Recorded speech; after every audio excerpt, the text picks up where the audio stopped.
Guys, di video ini gue ingin sharing ke kalian apabila kalian ini ingin mempersiapkan dana pendidikan anak untuk katakan uang masuk SD ya.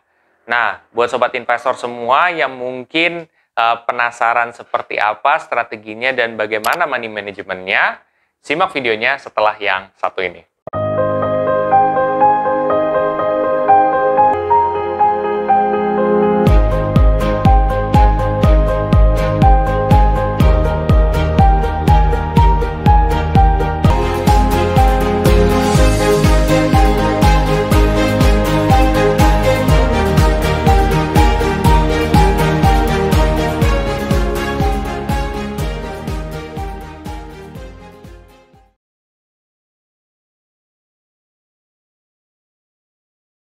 Oke, seperti biasa sebelum masuk, gue akan disclaimer dulu. Satu, keputusan investasi ada di diri kita masing-masing. Kedua, investasi itu pasti mengandung resiko. Salah satu resikonya adalah penurunan. Ketiga, gue tidak pernah mengadakan titip dana sama sekali. Oke, jadi begini sobat investor. Seperti apa sih untuk mempersiapkan dana SD buat anak gitu ya? Itu kayak gimana gitu? Nah, kalau misalkan gue pribadi ya, hal pertama yang lo harus ketahui itu adalah berapa dana yang memang lo harus bayarin untuk uang masuk SD. Nah, kalau untuk di sini sebenarnya agak panjang ya penjelasannya. Karena tergantung dari lo mau anak lo SD di mana gitu. Katakan ini gue ngambilnya SD Al-Azhar lah ya. Menurut gue SD Al-Azhar tuh cukup elit gitu ya. Jadi mau dibilang ada yang lebih mahal, ada lagi yang lebih mahal. Yang lebih murah, ada yang lebih murah. Cuman ini in between lah, di tengah-tengah gitu ya. Dan di sini untuk dana masuknya itu sekitar 44,3 juta kalau yang nggak TK-nya di situ. Ya. Ini SD Al-Azhar sekitar 44,3 juta berdasarkan data yang gue dapat juga. Ini di tahun ini, ya. Ini di tahun ini. Tapi kalau lo mau investasi untuk mempersiapkan dana ini, berarti nggak mungkin dalam 1 tahun. Sulit gitu loh ya. Untuk kalian misalkan penghasilannya kecil untuk mempersiapkan dana ini gitu. Nah, berarti kan harus mungkin bertahun-tahun. Nah, kalau gue di sini asumsinya adalah 6 tahun ya. Kalau 6 tahun berarti lo harus tahu di pendidikan itu ada yang namanya inflasi pendidikan. Inflasi pendidikan itu berdasarkan data yang gue dapat itu sekitar 20%. Nah, 20%-nya itu berarti adalah 133 juta. Nah, bagaimana gue tahu itu 133 juta? Ayo. Nah, 133 juta ini itu dari gue menggunakan financial calculator ya. Nah, financial calculator ini ternyata di sini kalau misalkan inflasi pendidikan terjadinya itu 20% per tahun kenaikannya dan dana untuk masuknya tadi 44,3 juta, ternyata hasilnya adalah 132 juta something gitu ya. Akhirnya gue buletin aja 133 juta lah gitu biar gampang. Nah, oke, berarti kita udah tahu nih. Berarti 133 juta adalah dana yang memang harus terkumpul. Itu dulu. 133 juta. Dana yang harus terkumpul. Oke, sekarang ya selanjutnya apa yang harus kita pikirkan nih? Ya, yang harus kita pikirkan selanjutnya adalah gimana caranya kita mencapai dana 133 juta ini untuk uang masuk doang nih. Dan kira-kira gaji yang sesuai berapa sih?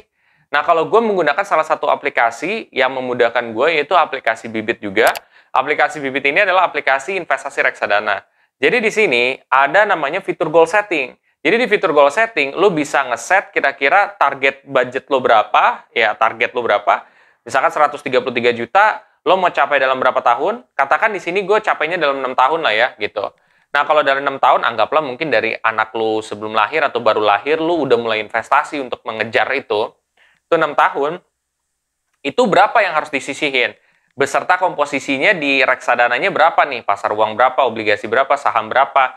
Nah, di sini ternyata ya yang harus kalian kumpulkan itu adalah 1.350.000 per bulan. Jadi, dana yang harus terkumpul itu adalah 1.350.000 per bulan.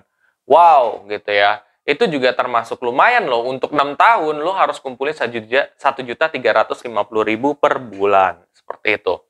Nah, kira-kira 1.350.000 per bulan ini, lo harus rutin ya di investasi reksadana. itu kira-kira gaji yang suitable atau yang ideal itu berapa sih menurut pendapat gue? Menurut pendapat gue gaji yang sesuai itu adalah sekitar 10 juta. Atau bahkan lebih gitu ya. Kalau lu di bawah menurut gue jangan. Lu ambil aja SD yang mungkin lebih murah lagi gitu. Kalau lu ngambil SD yang Al-Azhar agak susah, berat juga karena bakal ada bayaran per bulannya, bayaran juga SPP, SPP-nya itu juga ya nggak sedikit gitu. Dan itu harus dibayarin juga harus gitu kan. Nah, makanya gitu, menurut pendapat gue 10 juta udah mentok lah gitu, minim banget gitu.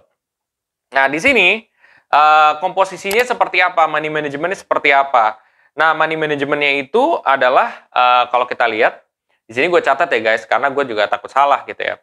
Di sini money managementnya adalah, lo taruh di untuk investasi pendidikan adalah 1.350.000. Berarti 1.350.000 itu sama dengan 13,5% dari gaji kalian. Oke? Nah, kalian catat tuh kalau misalkan kalian takut lupa.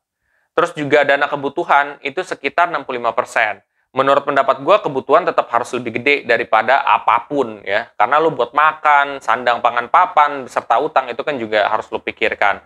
Itu 65% atau 6,5 juta. Lalu ada namanya dana keinginan. Dana keinginan itu 11,15% ya. Terus dana darurat sebesar 10%. Dana keinginan ini sangat penting, entah kalian mau liburan, entah mau ngapain, itu kan butuh dana keinginan seperti itu ya. Atau mungkin kalian mau jalan-jalan atau hangout, itu pun ada porsinya. Lalu dana darurat sekitar 10%.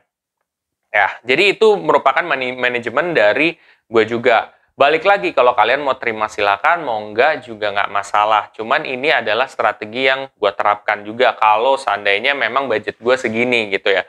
Gue berharap sih budget gue lebih gede ya, karena kalau misalkan budgetnya lebih gede, berarti jumlah yang harus disisihkan tetap mungkin sama ya gitu, tapi maksud gue bisa lebih gede gitu ya, untuk kebutuhan gue bisa lebih gede porsinya, untuk keinginan gue bisa lebih gede, untuk dana darurat gue juga lebih gede. Dana darurat ini kan tetap harus penting ya guys, karena lu tiba-tiba ada hal-hal yang terjadi, entah lu sakit, entah lu tiba-tiba barang lu rusak dan lain sebagainya, lu punya duit buat ganti itu gitu. Kalau kayak gitu kan jadi hidupnya lebih aman dan tenang seperti itu. Itu mungkin singkatnya kali ya untuk dana pendidikan sendiri. Memang penjelasannya itu bakal panjang banget kalau gue mau jelasin. Cuman kalau kalian pengen lebih detail lagi soal reksadana, infonya kalian bisa cek di playlist dana darurat gue dari awal sampai akhir. Ya, kalian cek aja, kalian bisa tonton satu persatu gitu ya. Untuk lebih mengerti reksadana tuh seperti apa sih, cara kerjanya seperti apa, kok bisa dapat untung seperti apa gitu ya. Dan ya itu sih paling gitu yang bisa gue sampaikan hari ini. Buat sobat investor yang setelah ini termotivasi untuk mulai berinvestasi reksadana di aplikasi Bibit, kalian bisa pakai kode referral gue yang ada di sini. Kalian bisa dapat cashback reksadana sebesar 25.000. Lumayan kan untuk nambah investasi kalian. Oke semuanya, kalau kalian merasa video ini sangat bermanfaat, please share aja ke sobat investor yang lain. Dan jangan lupa untuk subscribe, like, dan komen di video gue. Sampai jumpa di video gue selanjutnya. Terima kasih.